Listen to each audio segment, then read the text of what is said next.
2026년 새해 첫 주일을 맞이하여서 하나님의 크신 은혜와 복이 또 여러분들의 가정, 또 직장, 자녀들 위해 충만히 임하시기를 주님의 이름으로 축복합니다.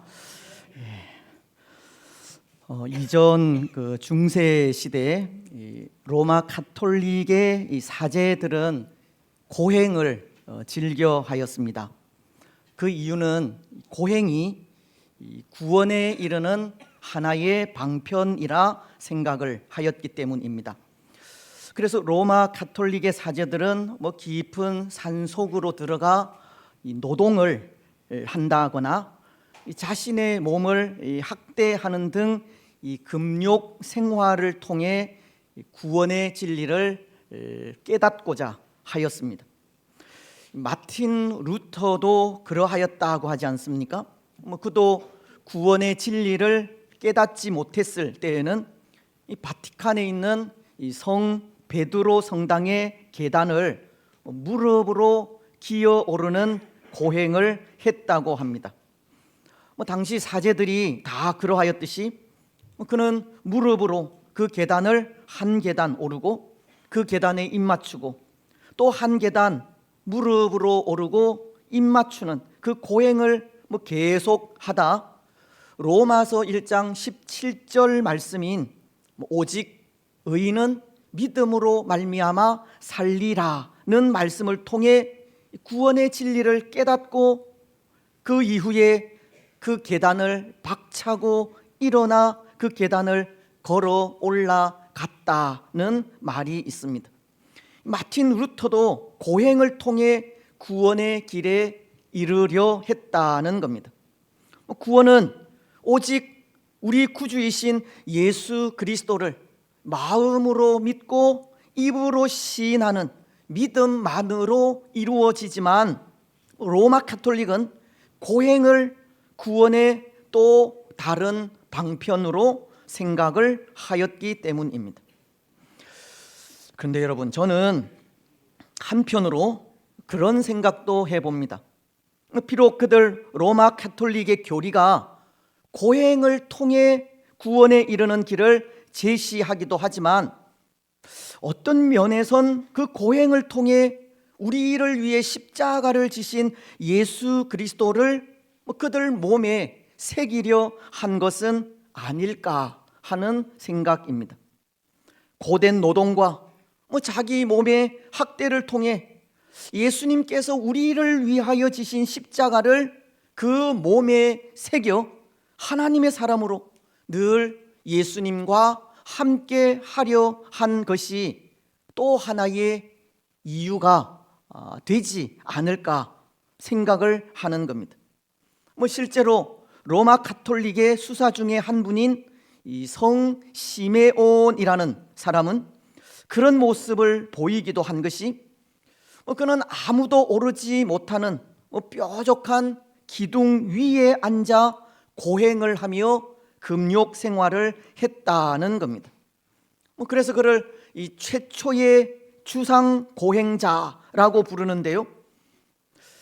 그런데 그가 사방으로 의지할 것이 하나도 없는 이 낭떠러지 같은 기둥 위에 앉아서 고행을 한 이유가 그곳에서 다른 잡념 없이 오직 예수님만 묵상하고 예수님께서 지신 십자가를 그의 몸에 새기려 했기 때문이라는 겁니다. 그는 고행을 통해 예수님의 십자가를 그 몸에 새겨 예수님과 동행하려 했다는 겁니다. 고행을 통해서 예수님을 따르는 참 하나님의 사람이 되려 한 것입니다. 때로 저도 그런 것을 느낄 때가 있는데요. 저도 등산을 하거나 자전거를 타게 될 때 일부러 험한 길을 선택하여 걷는 경우가 많습니다. 고바위 같은 이 가파른 길을 선택하여 자전거를 탈 때가 있다는 것인데요. 물론 그렇게 하는 이유가 있습니다. 그 험한 길을 통해서 이 체력의 한계를 극복하고자 하는 면도 있기 때문입니다. 하지만 그 험한 길을 통해 느끼게 되는 것이 예수님께서 우리를 위해 달리신 고통의 십자가입니다. 그 험한 길을 가면서 한편으로 왜 이렇게 힘들고 어려운 길을 선택해서 가느냐고, 그래서 여러분들에게는 죄송한 말이지만 참 이 미친 짓을 하고 있다는 생각도 들지만, 또 한편으로는 그것을 통해서 예수님의 그 고통의 십자가를 묵상하게 된다는 겁니다. 우리를 위해 십자가를 지시고 험한 산길을 오르신 예수님을 생각하게 되는 겁니다. 그러면 마치 성 시므온이라는 수사가 느낀 것처럼 예수님의 십자가가 제 몸에 새겨지는 듯한 느낌을 받게 됩니다. 사도 바울이 내가 내 몸에 예수의 흔적을 지니고 있다고 고백한 것처럼 마치 예수님의 흔적을 지닌 듯한 느낌을 받게 된다는 겁니다. 오늘 우리가 읽은 17절은 이렇게 말씀하고 있지 않습니까? 이후로는 누구든지 나를 괴롭게 하지 말라. 내가 내 몸에 예수의 흔적을 지니고 있노라. 사도 바울은 그 몸에 예수의 흔적을 지니고 있다는 고백을 하고 있는 겁니다. 사도 바울도 마치 시메온 수도사처럼 그 몸에 예수님을 새겨 놓았다라고 하는 것인데요, 그리고는 그 몸에 새겨진 예수님의 흔적으로 인해 그 누구도 나를 괴롭게 할 수 없다는 말을 하는 겁니다. 그런데 여러분, 이게 무슨 말이겠습니까? 내 몸에 예수님의 흔적이 있으니 그 누구도 나를 괴롭힐 수 없다라는 이 말이 어떤 의미의 말이겠느냐는 겁니다. 이 말은 누가 뭐라고 해도 나는 참 하나님의 사람이라는 말입니다. 예수님의 마음을, 예수님을 그 마음에 새겨 그 흔적을 지니고 있는 사람이 참 하나님의 사람이지, 할례만 행하고 율법만 행하는 사람이 참 하나님의 사람이 아니라고 하는 말입니다. 날마다의 삶 속에 예수님을 만나고 예수님을 느끼며 예수님을 닮아가는 사람이 참 하나님의 사람이라는 말입니다. 때로 오늘날과도 같이 삶은 없으면서 말만 앞서고 행함은 없으면서 말로만 모든 것을 하려고 하는 사람은 참 하나님의 사람이 아니라고 하는 겁니다. 그렇습니다. 사랑하는 여러분, 오늘 바울은 그의 몸에 예수의 흔적을 지니고 있노라고, 그래서 그 누구도 나를 괴롭게 할 수 없다는 말을 하고 있는 것인데요, 실은 그 이유가 이렇습니다. 당시 예수님을 믿는 사람들이 유대인들로부터 당하는 핍박과 박해 때문으로 율법주의자들이 자랑하는 할례 때문입니다. 유대인들은 할례 받은 것을 자랑하고 할례를 문제 삼아 죽게 돌아온 이방인들을 핍박하였지만, 할례가 참 하나님의 사람이 되는 조건이 아니라고 하는 것을 말하기 위해서인 것입니다. 당시 이방인들 중에는 예수님께로 돌아온 사람들이 많이 있었고, 때로 그들 가운데는 할례 문제로 고통을 받는 사람들도 있었으며, 그래서 그 고통을 피하기 위해 억지로 할례 받는 사람들이 생기게 된 것입니다. 그리고는 할례를 통해서 하나님의 사람이 되었다고 그것을 자랑하는 일이 생기게 된 것입니다. 오늘 12절로 13절이 그것을 말씀하고 있는데요, 무릇 육체의 모양을 내려 하는 자들이 억지로 너희에게 할례를 받게 함은 그들이 그리스도의 십자가로 말미암아 박해를 면하려 함뿐이라. 할례를 받은 그들이라도 스스로 율법을 지키지 아니하고 너희에게 할례를 받게 하려 하는 것은 그들이 너희의 육체로 자랑하려 함이라. 여러분, 정말 그랬지 않습니까? 할례가 자랑거리가 될 때가 있었고 할례가 중요한 문제로 대두되었을 때도 있었습니다. 그래서 사도행전 15장을 보면 예루살렘 공의회라는 것이 열리게 되는데요, 이것은 오늘날로 치면 노회나 총회를 말하는 것으로 각 지역에 세워진 교회에 문제가 생기거나 어려움이 있을 때 그것을 해결하기 위한 회의로 예루살렘 공의회가 모이게 된 이유가 다른 문제 때문이 아니라 바로 할례 문제로 인해서입니다. 당시 사도 바울을 비롯한 전도자들이 이방 땅에도 복음을 전하여 예수님을 믿고 주께로 돌아오는 사람들이 많아지게 되었지만 그때 예수님을 믿는 유대인들 중에 율법을 중요시하고 할례를 중시하던 사람들이 이방인들의 할례를 문제 삼고 나아온 것입니다. 사도행전 15장 1절은 그 상황을 이렇게 말씀하고 있습니다. 어떤 사람들이 유대로부터 내려와서 형제들을 가르치되 너희가 모세의 법대로 할례를 받지 아니하면 능히 구원을 받지 못하리라 하니, 유대로부터 내려온 어떤 사람들이 할례 문제를 구원과 연관을 지어서 할례를 받지 않으면 구원을 받지 못한다고 하는 가르침으로 주께로 돌아온 이방인들을 구속해 버린 겁니다. 복음을 듣고 이제 막 신앙생활을 시작한 사람들을 이 할례라는 것으로 압박을 해 버린 것입니다. 그런데 여러분, 정말 그렇습니까? 할례를 받지 않으면 구원도 받지 못합니까? 율법을 지키지 않으면 구원과는 상관없는 사람이 됩니까? 지금 이 시대를 예로 들자면 행함과 선행이 없으면 구원도 없습니까?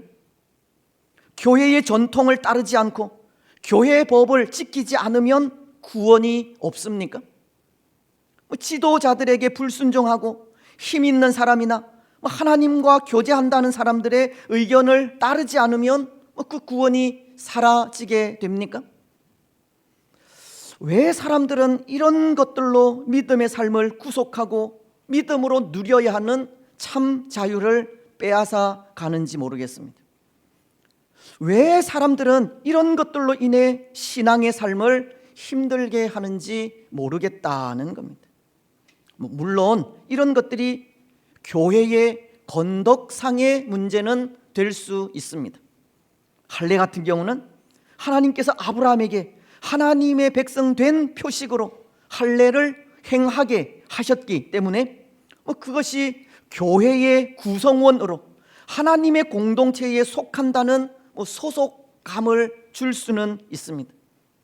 또 교회의 전통과 교회 구성원 또 교회 법을 따르는 문제나 또 지도자들에게 순종하는 문제는 교회를 바르게 이끌어가는 질서의 문제는 될 수 있습니다.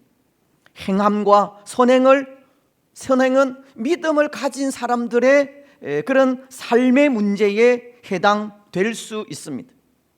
하지만 이러한 문제들은 구원과는 아무런 상관이 없는 겁니다. 사도행전을 보면 오순절날 성령의 임재하심을 입고 성령의 충만함을 받은 베드로가 이런 설교를 합니다. 사도행전 2장 38절로 40절을 통해서입니다.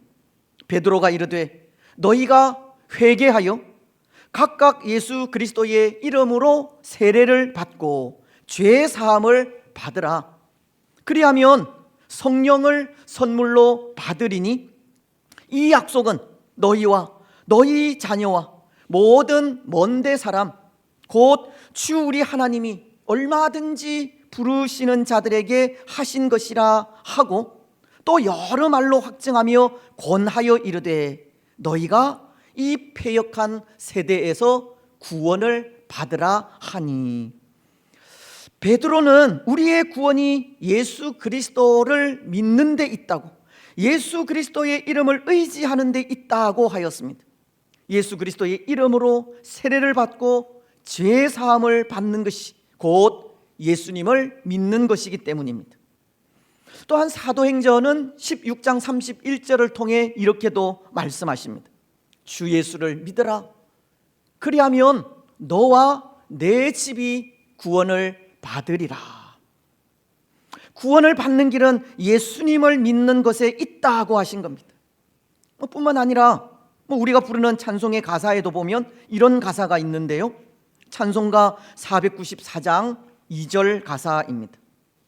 내가 공을 세우나 은혜 갚지 못하네. 쉼이 없이 힘쓰고 눈물 근심 많으나 구속 못할 죄인을 예수 홀로 속하네. 구원은 할례도 아니고 전통도 아니며 행위도 아닌 오직 예수 그리스도를 믿는 믿음이라는 것을 가르치는 것입니다. 우리는 예수 그리스도를 믿음으로 구원을 받습니다. 그런데 사도행전 15장에 나오는 어떤 유대인들은 주께로 돌아온 이방인들의 할례를 문제 삼아 그들 이방인들이 누려야 하는 믿음의 자유를 구속해 버렸다는 겁니다. 그래서 그것 때문에 예루살렘 공의회가 모이게 된 것입니다. 결국 예루살렘 공의회는 주께로 돌아온 이방인들이 할례를 행하지 않아도 우상의 제물과 피와 목매어 죽인 것과 음행을 멀리하면 하나님의 사람으로 받아들인다는 것으로 이 결론을 맺었지만, 오늘 우리가 읽은 이 말씀 속에는 아직도 그 문제가 남아 있음을 볼 수 있는 것입니다. 그래서 억지로라도 할례를 받고 그 할례가 육신의 자랑거리가 되기까지 한 일이 생기게 된 것입니다. 여러분, 바울의 입장에서 얼마나 답답한 노릇이겠습니까? 구원은 예수님을 믿는 믿음에 있지만 아직도 할례가 대두되고 할례 받은 것을 자랑하고 있으니 어찌 답답하지 않을 수 있겠습니까? 사실 사도 바울도 그러하지 않았습니까? 그도 율법주의자였다는 겁니다. 그도 바리새인 중에 바리새인이었고 그도 할례를 주장하던 사람이었습니다.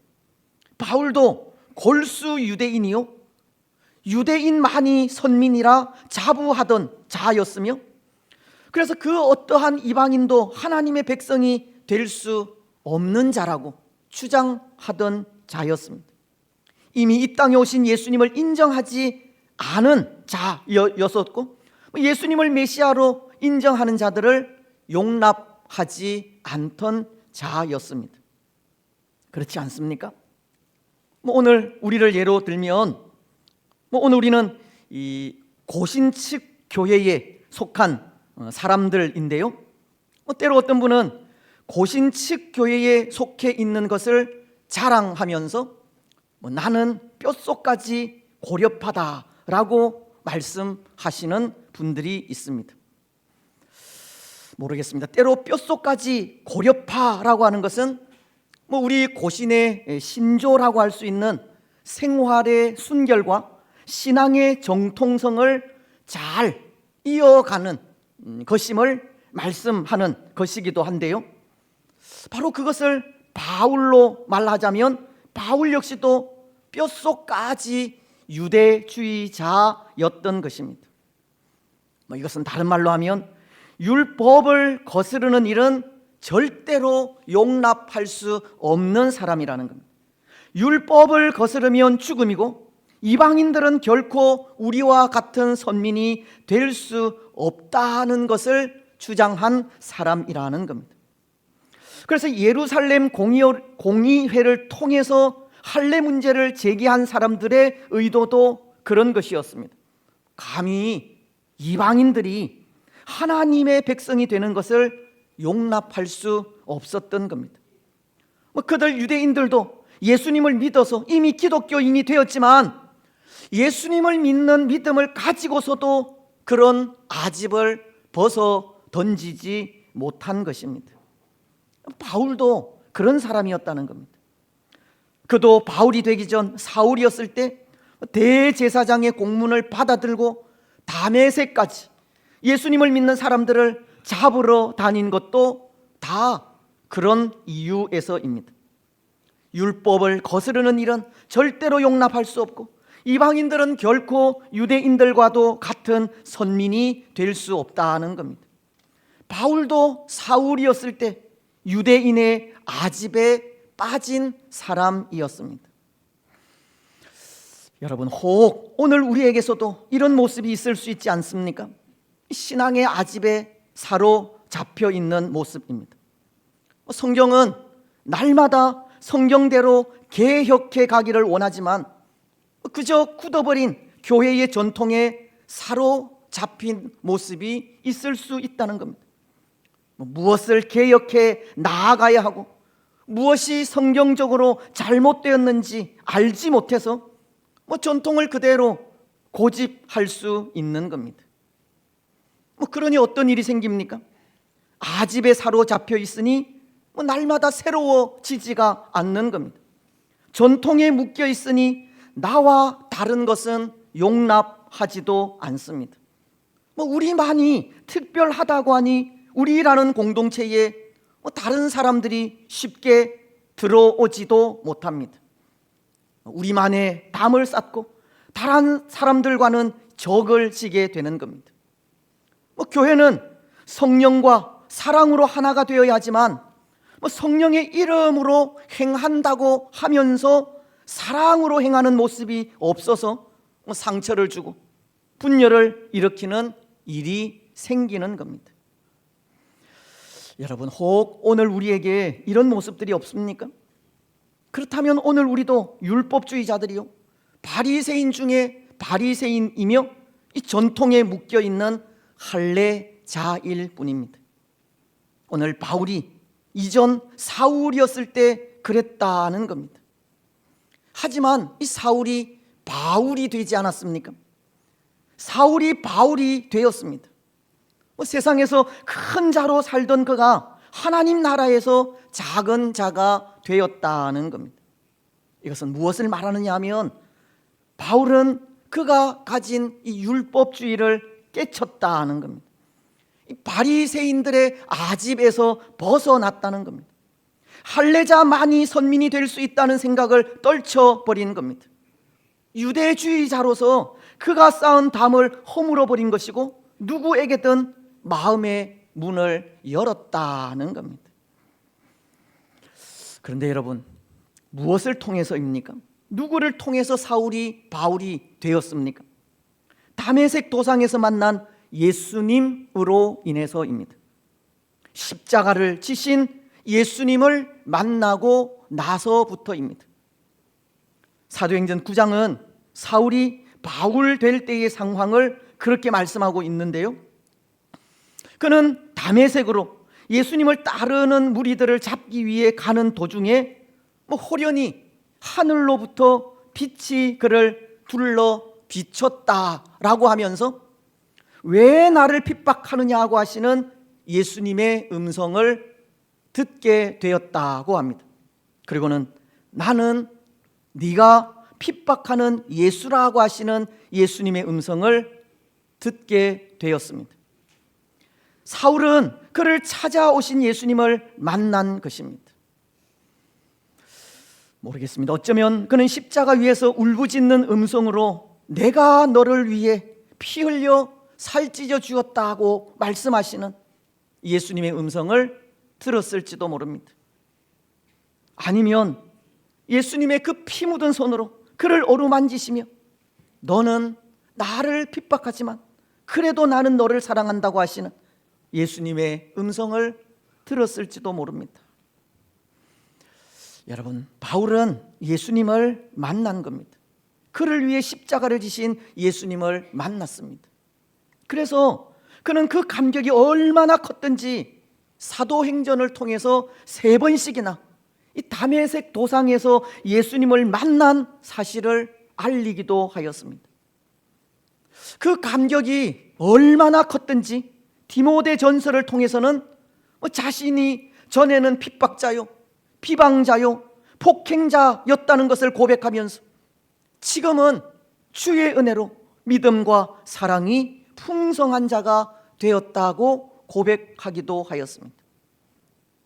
그 감격이 얼마나 컸던지 그는 빌립보서 3장 7절로 9절을 통해 이렇게 고백하기도 하였습니다. 그러나 무엇이든지 내게 유익하던 것을 내가 그리스도를 위하여 다 해로 여길 뿐더러 또한 모든 것을 해로 여김은 내 주 그리스도 예수를 아는 지식이 가장 고상하기 때문이라. 내가 그를 위하여 모든 것을 잃어버리고 배설물로 여김은 그리스도를 얻고 그 안에서 발견되려 함이니 내가 가진 의는 율법에서 난 것이 아니요 오직 그리스도를 믿음으로 말미암은 것이니 곧 믿음으로 하나님께로부터 난 의라. 바울은 예수님으로 누린 그 감격에 그가 가진 모든 것을 다 배설물로 여긴다고 하면서 예수 그리스도를 아는 지식이 가장 고상하기에 예수님만을 자랑하겠다라고 한 것입니다. 오늘 말씀도 그렇지 않습니까? 14절은 이렇게 말씀하고 있습니다. 우리 14절 말씀을 같이 읽겠습니다. 시작. 그러나 내게는 우리 주 예수 그리스도의 십자가 외에 결코 자랑할 것이 없으니 그리스도로 말미암아 세상이 나를 대하여 십자가에 못 박히고 내가 또한 세상을 대하여 그러하니라. 아멘. 바울은 예수 그리스도의 십자가 외에 결코 자랑할 것이 없다는 고백을 하게 된 것입니다. 그런데 여러분, 여기 바울이 예수님을 만나 예수님의 십자가만을 자랑한다고 말하는 것은 다른 것이 아닙니다. 사람들은 할례를 자랑하고 할례를 받아야 참 하나님의 백성이 된다고 하지만 하나님의 백성이 되는 것은 할례가 아니라 십자가를 지신 예수님을 만나는 것에 있다는 것을 말하고자 하는 겁니다.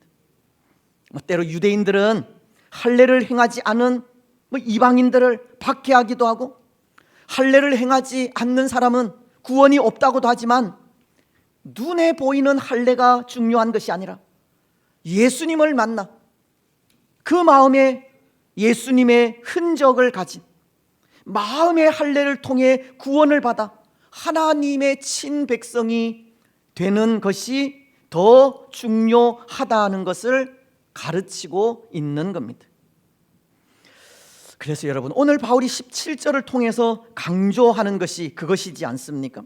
그 누구도 나를 괴롭게 할 수 없다는 겁니다. 그 누구도 나를 하나님의 백성이 아니라고 말할 자격이 없다는 겁니다. 왜냐하면 그는 예수님의 흔적을 가진 사람이기 때문입니다. 전통에 묶여있는 할례를 통해서가 아니라 살아있는 예수님을 만나 그분을 마음속 깊이 인처럼 새김으로 당당한 하나님의 백성이 되었기 때문입니다.